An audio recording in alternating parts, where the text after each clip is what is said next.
mention. I think number one is just volume. The capture of images now, I mean, it's free.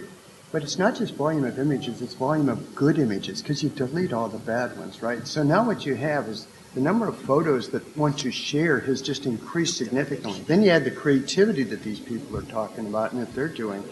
And it goes beyond just photo sharing. Now it's storytelling. And I think we're going to see more and more of this. We're telling a story here with these photos. We're not just giving a photo and saying, here's a picture. We're developing a story. And so one of the things, back to what you said, Susan, we have to have the flexibility. And those of us that are in the display business, I mean, you guys are all doing the front end work. We're the end of that process. I mean, it's not a photo. It's not sharing until it's displayed, right? I mean, it's obvious. You have to see it, right, to enjoy it.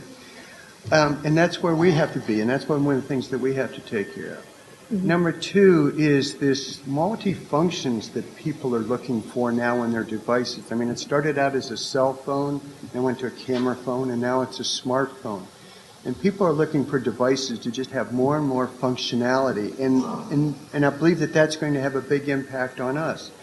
And so to give you an example, we know that one of the major places that our digital photo frames are in the kitchen. So to take this multi-function, so let's say you have a digital frame and it sits in a cradle, but it also has hundreds of recipes from Good Housekeeping and Bon Appetit magazine on it. So now you have a digital cookbook. And then you also make it a high-definition TV. And then you also make it a web browser. I mean, now maybe you've really got something to what you mentioned earlier about, you know, how do you tie it all together? Mm-hmm. And we're going to have to take a look at how all that functionality goes. And incidentally, we did make that type of device, so we do have that device in the marketplace today. Funny enough. And then the third thing is connectivity. And it was mentioned earlier, but connectivity is all these devices come together. I mean, it is making sharing so much easier.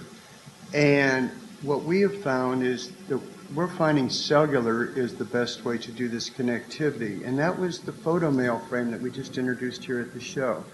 So briefly how this works, so you understand how this connectivity goes, is grandma takes the frame out of the box and plugs it in. Since it's cellular, it's immediately connected. She gives the email address to Judy, who then emails photos of our sons to grandma. Grandma gets a message that says you have 3 photos from Judy. She accepts those and immediately views the photos. Grandma doesn't need a PC. Grandma doesn't need Wi-Fi. Grandma doesn't need to figure out how to connect her frame to Wi-Fi. And this is more of the trend that we're seeing in terms of the ebooks all having these relationships with the carriers of being able to have a free, not a subscription-based service to be able to transport all this stuff. Sure. So it ends up being digitally, I mean, what you have is easily getting those photos out of the camera and out of the PC and into your life. Mm-hmm. Now, is there anything that you guys have been hearing as you went down the line? I saw nodding heads, and is there anything that doesn't ring true, or you think, oh, well, you know, I have a different take on what I heard? I think that Jerry has something to say. We've been talking about all this in the context of moms, but the problems apply equally to busy dads. Amen. Okay. Is there anything else that anybody wanted to add? I just wanted to see if anybody in the audience had some questions for our panelists today. Well, can I add one? I had one thought as I was listening to everybody else, and I think, you know, a few years ago, we've talked about whether you're working on your PC or you're working online.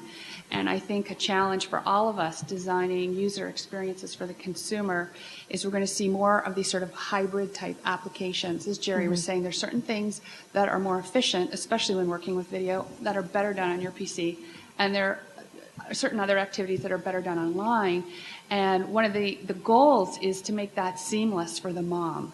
Because right now, many of the experiences can be fairly disjointed, and you're going here, you're going there, you're going to 15 different places to create something, and really trying to make it a seamless. I mean, the mom doesn't care whether she's online or on her PC. She just knows she needs to get it done in as few clicks as possible. Mm-hmm.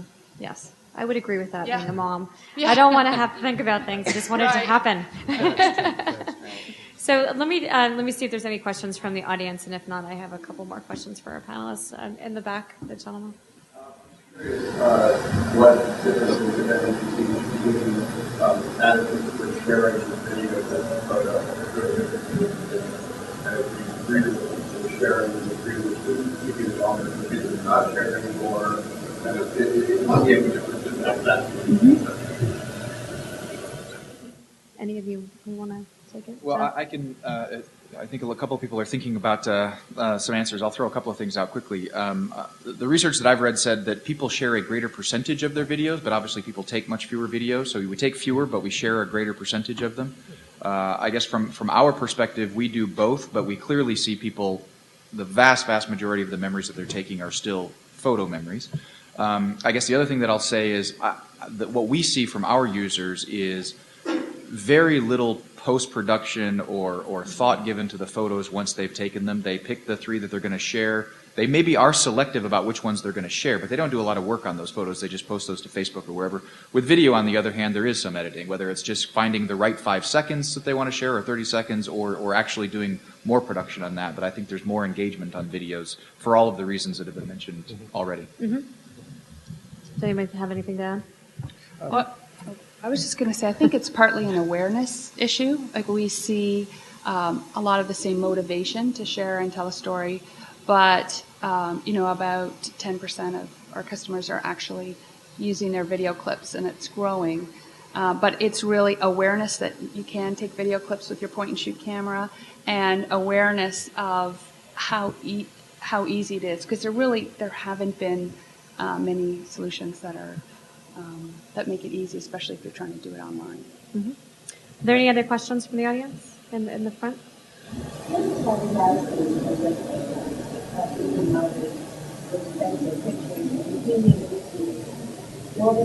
Yeah.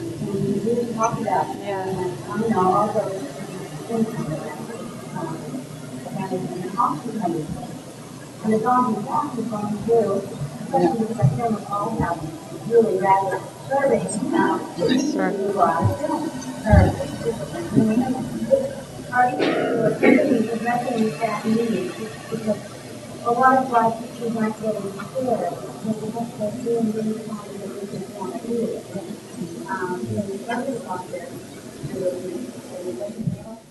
one of the things that we've done with the print shop to help out, we don't offer obviously a solution for picking the right photos, but we did put in image tagging, so there's metadata tagging capability. So let's say you did go on your trip to Paris, and you can tag all the people who went and when you went and where you went, and maybe what you were doing, so that as you are creating that family calendar later, you can search your own personal photos for the photos of Paris and just have those, because you're right, most people have hundreds of photos on their computer, if not thousands.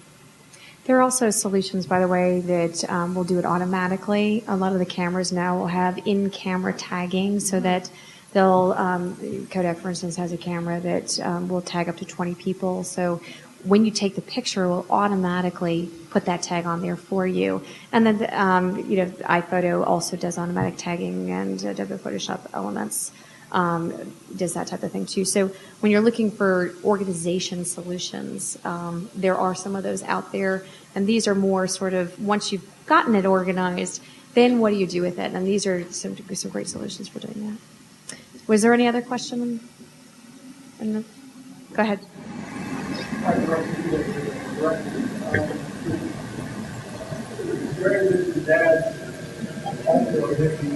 Yeah.